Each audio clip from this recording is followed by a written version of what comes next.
Hey guys, what's up? I have a question for you.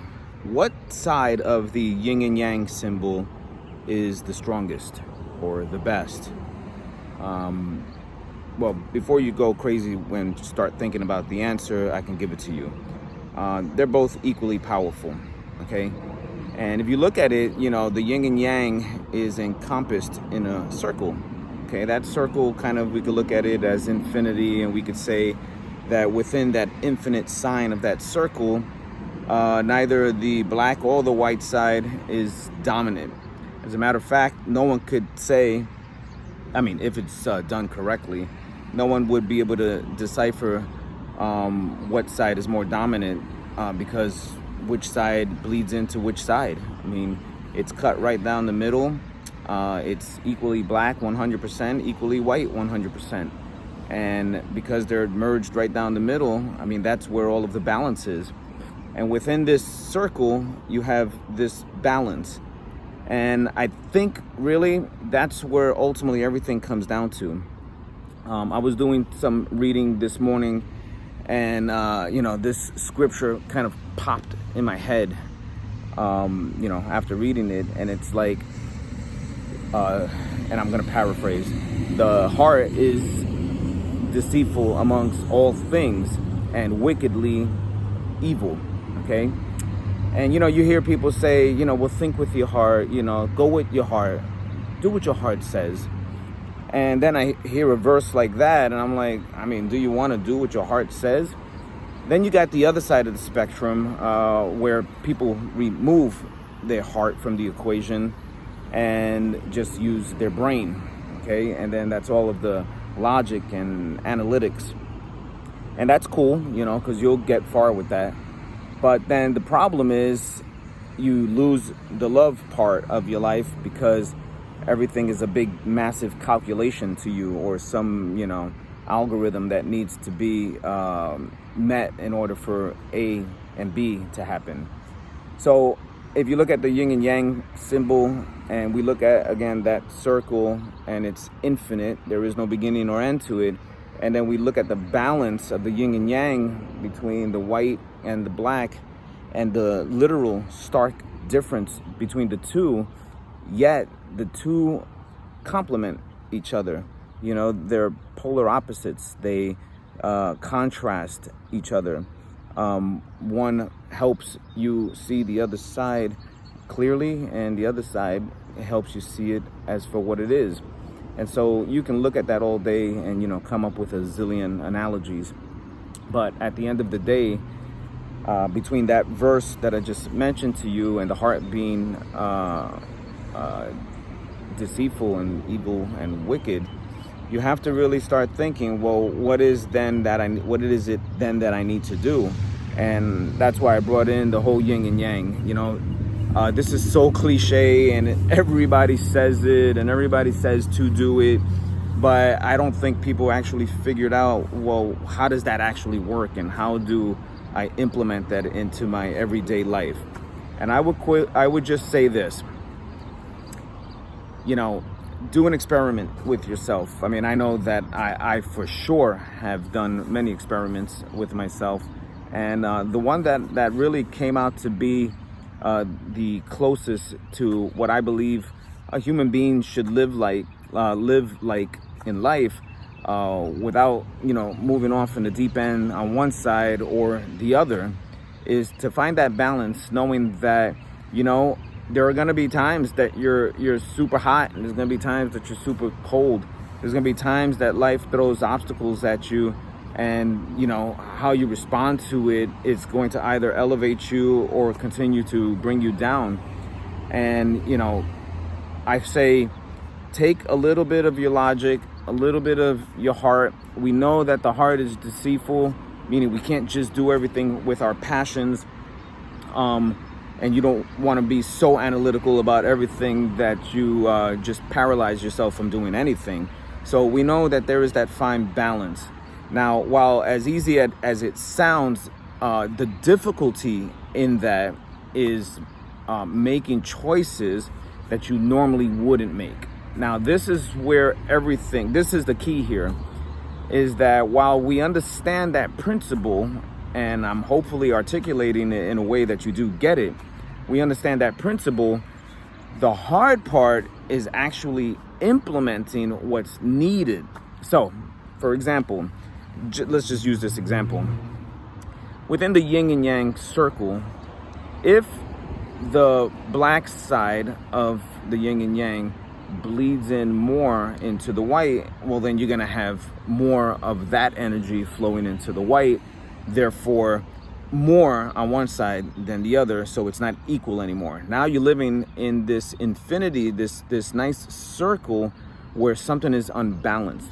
I like to I always give this analogy to my students with regards to energy and how to generate energy for fighting in a short distance.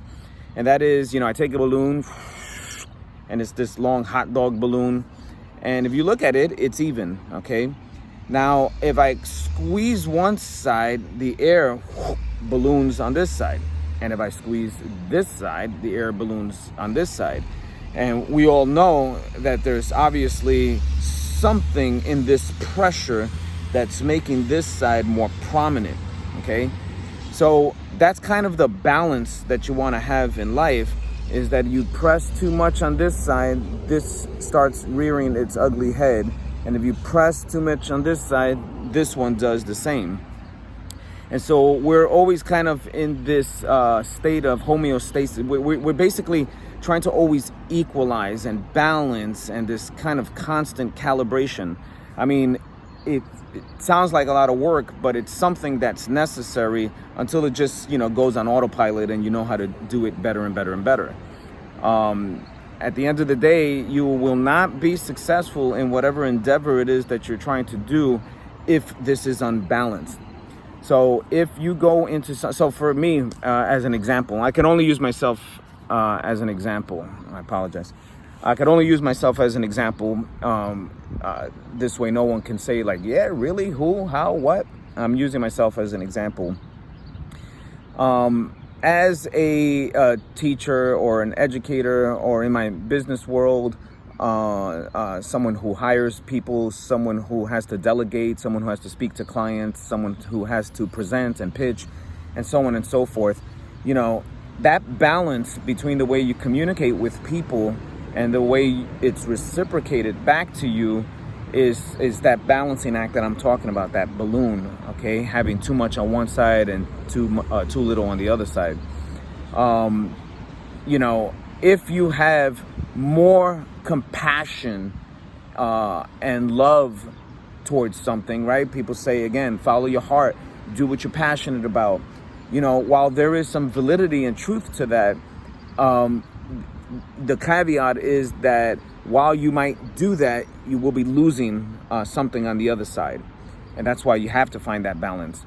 So what I would say is, yes, love people, love to do what you do, go in with the same passion and vigor that you've always had for it. But at the same time, you want to be a little bit more pragmatic. You want to be a little bit more logical. You want to be a little bit more of a realist. Now, I've always considered myself someone who is, yes, I am a realist. I understand that life has its order of things. But at the same time, I'm kind of a dreamer. I'm kind of like one of these people who says like, well, if they can do it, then I can do it. Or, hey, I thought about it, then why can't it be done? And then I just try it and then I do it. And not everybody moves that way, I understand.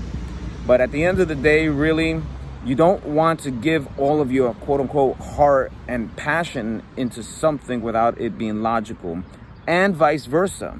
Because you don't want to do something where it's like I said, it's just an algorithm, it's just numbers, it's zeros and ones, but then there's no passion in it. Because at the end of the day, you're not going to be fulfilled either way you go, okay? So the best thing to do is the hard thing, okay? I belabored all this, and I apologize. I had to go in circles, but I really wanted you to get the potency of the message. At the end of the day, you have to make hard decisions, okay? And a lot of people are not going to like that. And as a matter of fact, they're not going to like it even more when you continue to succeed in that same path because of it. So, You have to make hard decisions. There is no ifs, ands, buts about it. You have to make the hard decision. So if you want to get that perfect yin-yang side in this beautiful circle that we call life, if you want your heart to play just enough of a role and balance itself with the logic of your mind, then you have to make some hard decisions. Cheap plug in here, really get the Superpower of Decisions book that I wrote several years ago. But this is it in a nutshell. You have to make not just any decision, you have to make hard decisions. And the hard decisions, well, what kind of decisions are you talking about? Now, this is the easy part, is that we intuitively know the people, the things, the places, and so on that are dragging, pushing, or pumping too much on one side and hemorrhaging on the other end, okay? We know who those people are. We know what our vices are. We know what those things are. Now, the hard part is doing and making the decision to remove that before it becomes too cancerous. Because what happens is your heart will be tied in with that, and it'll overtake your logic. And so that balloon analogy is going to hemorrhage and you're going to bust. And at the end of the day, this physical flesh that we have here, that we live within this realm, is going to bust because it's going to reach its capacity of not knowing how and what to do. So if you take my advice, really, and it is the hardest thing to do, is remove all of that negative stuff that you know it, okay? You know it, what you need to do.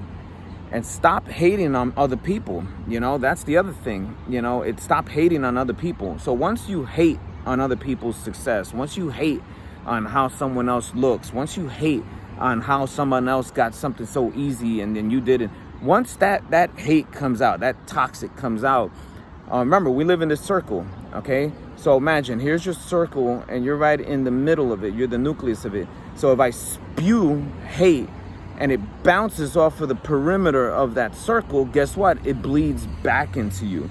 And then it becomes compounded because now things are feeling miserable and disgusting for you, and you become more toxic. And then you spew that out and it falls again out into the walls of that circle and comes back into your life. Now it's larger until it just completely becomes consumed by darkness, and then that balance of yin and yang is out the window. So before you go that far, just take it, remove it into the ether, which might even be outside of that circle that you call your life, and just remove it, so that this way you can live with a nice energy and flow that's fulfilling to you, both, I should say, in every way, physically, mentally, spiritually, emotionally, and then not just relegated to one side, okay? Because you can be spiritually fulfilled fully, but your whole life is dilapidated and you're living in shambles because in your physical world you don't have anything that parallels or mirrors that spiritual world. And the same is true conversely, and then with everything else. So you have to be kind of an alchemist and learn how to generate and equalize all of those things. But it's all going to start out, bottom line, with you knowing, you already know it, that you have to remove all of the toxic garbage, and that includes people, places, and things in your life, or else that circle that you've been given as your life will then eventually feel like a prison instead of the beautiful life that can be unfolded within it. So you have the power and control to do that, but it is a tough thing to do, but you have to do it. And unfortunately, people are going to hate you for it, because they're going to feel insulted. But this is your life, and you really have to do what you have to do. And listen, if they're jiving on the same vibration as you are, well, we can all live in this same circle as well. We don't have to all be haters of each other. All right, I know this was a long message, man, but I'm hoping that it really, really resonates, and that it affects at least one person's life and that you take heed, okay? This is a short life, and I'm sorry if you don't do this. There is no other way around it, all right? Take care.